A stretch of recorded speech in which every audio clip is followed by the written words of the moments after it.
There were many things that were said, and I kind of mixed them all up between the poetry and the statements made afterwards that all spoke to me very much.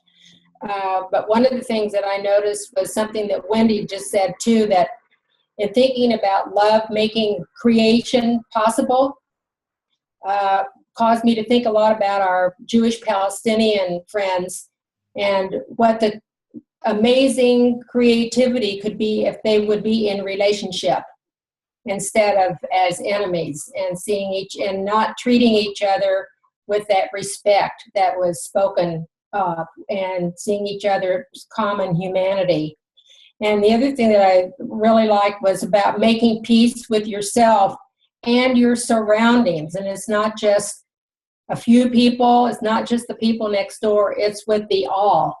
And I think that's one of the things that we're all struggling with in today's world, is being able to embrace the all, moving beyond our limited nationalities, moving beyond our own religious beliefs. It's very, very difficult today to embrace the all. And I think that's the huge challenge that we have if we're going to really make it on the planet. And not to be political, but it was very scary the other night to hear the Republican candidates demonizing so many people. And I'm thinking, if this is our leadership, we're cooked. So I hope we can bring in people who are thinking globally and working with the spirit of love and goodwill that is really, really going to be required today on this planet and beyond. So I appreciate everything that implied that. Thank you, Libby.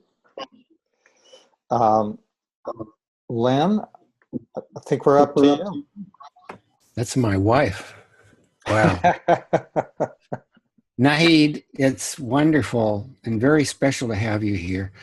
It reminded me of, like, in the 1990s, a librarian approached us and said, "Have you heard this? Out beyond right doing and wrongdoing, there is a field. I'll meet you there." And Libby and I thought, whoa, this is so important. And that was really our first introduction to Sufism and the wisdom from it. And it has been such a valuable passage to remember of Rumi. And Libby talked about the debate the other night that really scared me. And then I thought of Hafiz, who reminded us that fear is the cheapest room in the house.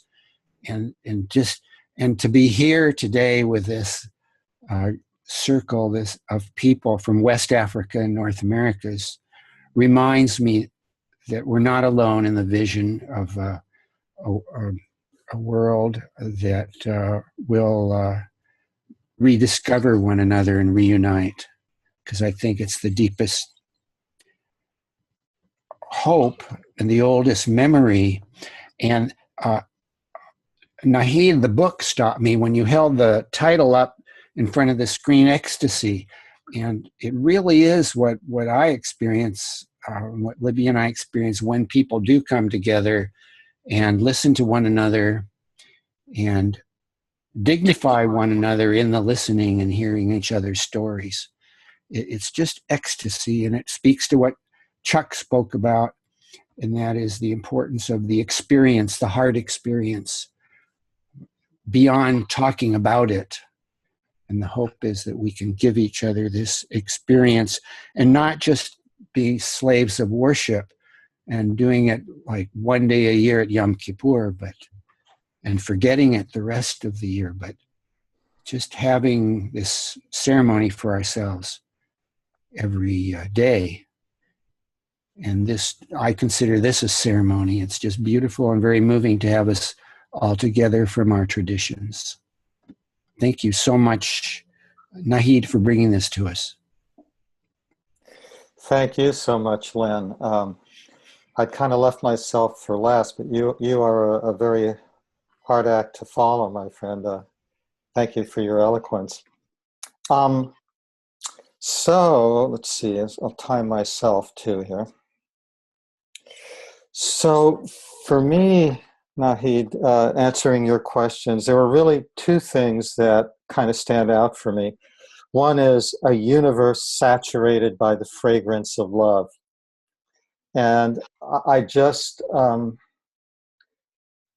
that quality of sensuality and passion in this poem and in Sufi poetry just reaches me at a level that, most spiritual talk doesn't reach me at this deeper level.